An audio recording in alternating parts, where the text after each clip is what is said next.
Saan nga ba galing ang wikang pambansa natin? Halika, samahan mo ko at alamin natin. Nagsimula ang lahat ng panahon ng ninuno natin. Ang baybayin ay isang katutubong paraan ng pagsulat na ginagamit ng mga katutubo natin. At alam mo ba ang termino ng baybayin ay to spell? Alam mo rin ba na ang baybayin ay mayroong 17 simbolo, 3 naman ang patinig at 14 ang katinig? Alam nyo rin ba na mayroong bali-balita na ang tawag sa baybayin ay alibata? Ngunit hindi yun totoo sapagkat ito ay isang teorya o haka-haka lamang. Ang baybayin daw ay nanggaling sa isang Arabic script kaya alibata ang tawag ng karamihan sa atin. Baybayin ang tawag dito dahil ito ay isang paraan ng pagsulat ng nakahanay na may tamang tunog, pagkakaroon ng tama at pagkakasalansan para mabasa ng maayos ang isang salita. Ngayon, tumungo naman tayo sa panahon ng Kastila. Sa panahon ng Kastila, pinalitan nila ang alibata ng alpabetong Romano na ginagamit natin hanggang ngayon.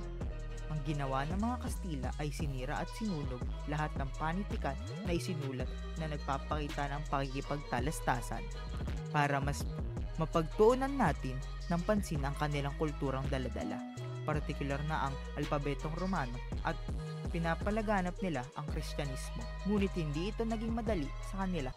Alam niyo din ba na ang mga praile ang unang nagsulat ng diksyonaryo at gramatika tungkol sa iba't ibang wika ng Pilipinas?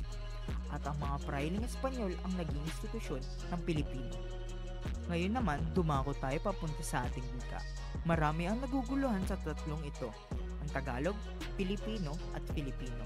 Ang Tagalog ay isang katutubong wika na pinagbatayan ng pambansang wika ng Pilipinas noong 1935. Ang Pilipino naman ay unang tawag sa pambansang wika ng Pilipinas noong 1959. At ang Filipino ay ang kasalukuyang pambansang wika ng Pilipinas at isa sa mga opisyal na wika ng Pilipinas kasama ng Ingles noong 1987. Ayun lang, sana may natutunan kayo. Maraming salamat sa pakikinig at mabuhay ang wikang Pilipino.